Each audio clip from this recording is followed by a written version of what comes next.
नमस्कार, ମୁଁ ସୁବ୍ରଜିତ TR24 ନ୍ୟୁଜକୁ ସ୍ୱାଗତ। ଆମେ ବର୍ତ୍ତମାନ ଷ୍ଟୁଡିଓରେ ଉପସ୍ଥିତ ଅଛୁ।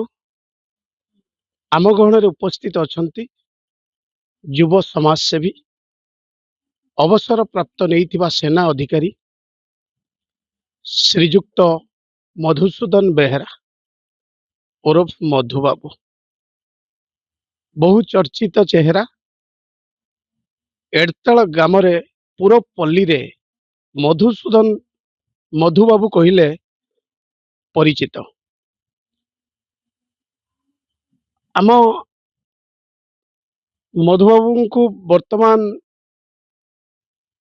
ସାର୍ ଆପଣଙ୍କୁ TR24 ନ୍ୟୁଜକୁ ସ୍ୱାଗତ। ଆପଣ ଜଣେ ଯୁବ ସମାଜସେବୀ, କଣ ଆପଣ ଚିନ୍ତା କଣ କରିଥିଲେ? ମୁଁ ଯେତେବେଳେ 2016 ମସିହା ଅକ୍ଟୋବର ମାସରେ ସେନାରୁ ଅବସର ନେଲି, ମୁଁ ଭାବିଲି ଯେଉଁ ଦୀର୍ଘ 20 ବର୍ଷ ଧରି ସେନାର ସେବାରତ କରି ଆସିଲି, ସେ ସେବା ସମାଜର ମଧ୍ୟ ସାମାଜିକ କାର୍ଯ୍ୟର ଦ୍ୱାରା ମୁଁ ସେବା ଜାରି ରଖିବି।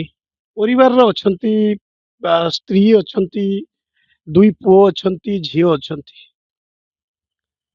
ଏବଂ ପରିବାର ଜଞ୍ଜାଳ ଭିତରେ ପୁଣି ଅବସର ନେଲା ପରେ ପୁଣି ସେବା କରିବାକୁ କାହିଁକି ମନ ବଳେଇଛନ୍ତି? ଦେଖନ୍ତୁ, ମଣିଷ ଜୀବନ ଏକ କ୍ଷଣସ୍ଥାୟୀ। ଖାଲି ଆମେ ଆସିଲେ, ଜନ୍ମ ନେଲେ, ଖାଇଲେ ପିଇଲେ, ବୁଲିଲେ, ଯାହାଦ୍ୱାରା ସେଥିରେ କିଛି ହେବନି। ଏମିତି କୌଣସି କାର୍ଯ୍ୟ କରନ୍ତୁ ଯାହାଦ୍ୱାରା ଲୋକମାନେ ସବୁଦିନ ପାଇଁ ମନେ ରଖିବେ। ଗୋଟିଏ ଭଲ କାମ କରନ୍ତୁ କିମ୍ବା ଖରାପ କାମ କରନ୍ତୁ, ଲୋକମାନେ ଆପଣ ଏଭଳି ଭଲ ଭାବରେ କାର୍ଯ୍ୟ କଲେ ସବୁଦିନ ପାଇଁ ଆପଣଙ୍କୁ ଲୋକମାନେ ମନେ ରଖିବେ। TR24 ନ୍ୟୁଜ ଆପଣଙ୍କୁ ଗ୍ରାଉଣ୍ଡ ଜିରୋରୁ ଆପଣଙ୍କ ପାଖରେ ଆସି ପହଞ୍ଚିଥିଲେ ଯେ କି ମଧୁବାବୁ ଜଣେ ଯୁବ ସମାଜସେବୀ, ଗାଁରେ ଚର୍ଚ୍ଚା, ଏକୁ ନେଇ ଆପଣ କେତେ ଖୁସି ଅଛନ୍ତି? TR24 ଦ୍ୱାରା ମୋତେ ଓଡ଼ିଶା ଗୌରବ, ଆପଣ ଯେତେ ଯୋଉ ଯେ କି ସମାଜ ସେବା କରୁଛନ୍ତି, ଏ ନେଇ ଆପଣ କେତେ ଖୁସି ଅଛନ୍ତି? ମୁଁ ବହୁତ ଖୁସି ଅଛି ଆଜ୍ଞା। ମୁଁ ନିଜକୁ ଭାଗ୍ୟବାନ ବି ମନେ କରୁଛି ଏବଂ ଫେବୃଆରୀ 9, 2025 ମସିହାରେ ଆପଣଙ୍କୁ TR24 ତରଫରୁ ଓଡ଼ିଶା ଗୌରବ ସମ୍ମାନ ମିଳିଥିଲା। ସେ ସମ୍ମାନ ପାଇ ଆପଣ କେତେ ଖୁସି ଅଛନ୍ତି? ମୁଁ ବହୁତ ଖୁସି ଅଛି। ମୁଁ ଏକ ଛୋଟିଆ ଗ୍ରାମର ଥାଇ ମଧ୍ୟ ଓଡ଼ିଶାର ରାଜଧାନୀରେ ମୋତେ ସେଠାରେ ସମ୍ମାନିତ କରାଗଲା। ସେଥିପାଇଁ ମୁଁ ନିଜକୁ ଭାଗ୍ୟବାନ ଏବଂ ଖୁସି ମନେ କରୁଛି।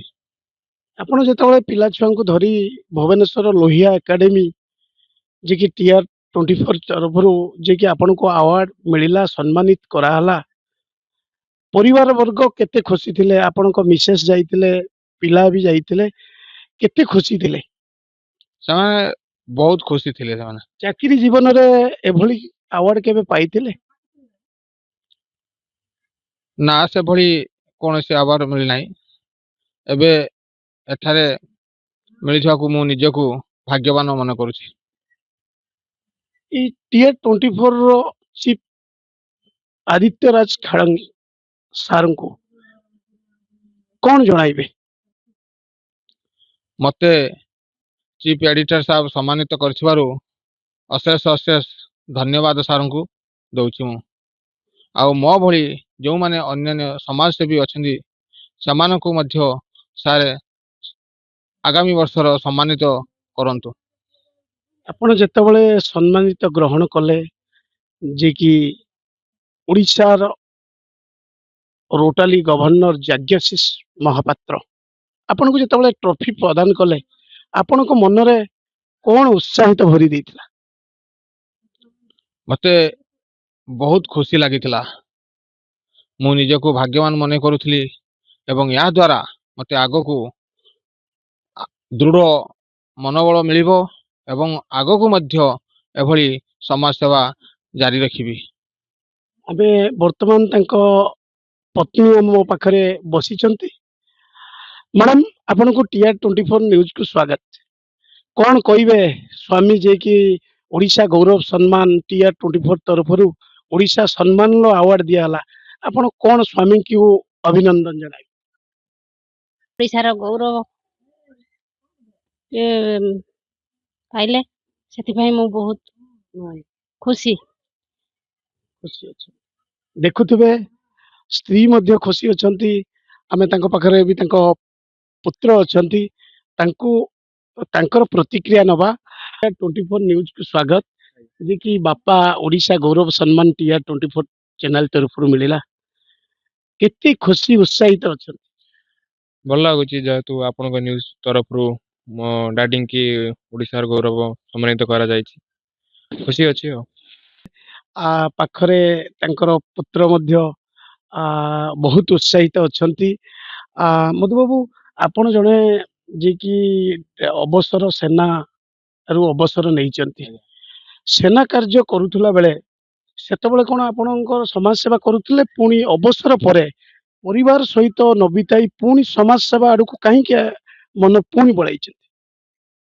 ମୋର ସବୁବେଳେ ଗୋଟିଏ ଇଚ୍ଛା ଥାଏ, ଭଲ କାମ କର, ଲୋକମାନେ ମନେ ରଖିବେ। ବାଟ ଘାଟ ଯାଉଥିବେ, ଆପଣ ଦେଖିଲେ କହିବେ ମଧୁ ଭାଇ ଆସିଲା। ଏ ଯୋଉ ଖୁସିଟା ମିଳେ, ଯେତେ ଟଙ୍କା ଥାଉ ପଛେ ଆପଣଙ୍କ ପାଖର, ଏଭଳିଆ ଖୁସି ମିଳିବନି। ଯୋଉ ମତେ ଯୋଉଭଳି ସମ୍ମାନିତ କରାଗଲା, ମୁଁ ଗୋଟେ ଗାଁକୁ ଯାଉଥିବି, ଏ ମଧୁ ଭାଇ ଆସିଲା, ମଧୁ ଭାଇ ଆସିଲା। ହଜାର ହଜାର ଲୋକ ଦେଖୁଥିବା ସମୟରେ ଶହ ଶହ ଲୋକ ଆପଣ ଆୱାର୍ଡ ନେଉଥିବା ବେଳେ ଆପଣଙ୍କୁ ଆୱାର୍ଡ ଦିଆ ହେଇଥିଲା। ସେ ଲୋକମାନଙ୍କ ଭିତରେ ଆପଣ ଯେତେବେଳେ ଆୱାର୍ଡ ଗ୍ରହଣ କରୁଥିଲେ ସେତେବେଳେ ନିଜକୁ କଣ ଫିଲ୍ ମନେ ହଉଥିଲା? ମତେ ବହୁତ ଭଲ ଲାଗୁଥିଲା ଏବଂ ଏଇ ଯୋଉ ସମ୍ମାନିତ କରାଗଲା, ମୁଁ ନିଜକୁ ବହୁତ ଭାଗ୍ୟବାନ ବୋଲି ମନେ କରୁଥିଲି। ଚାକିରି ଜୀବନରେ ତ ଏଭଳି ସମ୍ମାନ ଆପଣ ପାଇନଥିବେ। ନାହିଁ ଆଜ୍ଞା, ଏଭଳି ସମ୍ମାନ ମିଳିଲା। ଟଙ୍କା ରୋଜଗାର କରୁଥିବେ, ଟଙ୍କା ଇନକମ କରୁଥିବେ, ସବୁ କିଛି ମିଳୁଥିବେ, କିନ୍ତୁ ସମ୍ମାନ ଏଭଳି ମିଳିନଥିବ। ଆଜ୍ଞା ଆଜ୍ଞା, ନା ମତେ ସେଭଳି କୌଣସି ସମ୍ମାନିତ ହେଇନଥିଲି। ଏଇ ଆର୍ମିରୁ ଆସିଲା ପରେ ସିଭିଲ ଲାଇଫ। ସର୍ବଶେଷରେ ଆମର ଚିଫ ଏଡିଟର TR24 ନ୍ୟୁଜର ଆଦିତ୍ୟନାଥ ଖାଡଙ୍ଗି ସାର୍ଙ୍କୁ ସର୍ବଶେଷରେ କଣ ମତ ଦେବେ?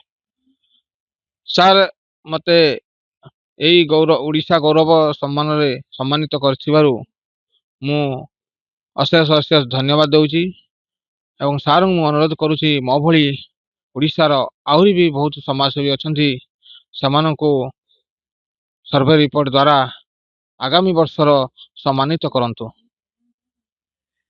ଦେଖନ୍ତୁ, ମଧୁସୂଦନ ବେହେରା ତାଙ୍କ ମନର କଥା କହୁଥିଲେ। ଚାକିରି ଜୀବନରେ ଅର୍ଥ ହିଁ ରୋଜଗାର କରୁଥିଲେ, କିନ୍ତୁ ଆଜି ପର୍ଯ୍ୟନ୍ତ କୌଣସି ଗୋଟେ ସମ୍ମାନିତ ପାଇନାହାନ୍ତି। ସେ ଆମ ଚ୍ୟାନେଲକୁ, ଆମ ଚ୍ୟାନେଲ ଚିଫ ଏଡିଟର ଆଦିତ୍ୟ ରାଜ ଖାଡାଙ୍ଗି ସାର୍ଙ୍କୁ ଅଶେଷ ଅଶେଷ ଶୁଭେଚ୍ଛା ଏବଂ ଶୁଭକାମନା ଜ୍ଞାପନ କରିଛନ୍ତି। ଭଦ୍ରକ ଜିଲ୍ଲାରୁ ସୁବ୍ରଜିତ ପାଲଙ୍କ ରିପୋର୍ଟ, TR24 ନ୍ୟୁଜ।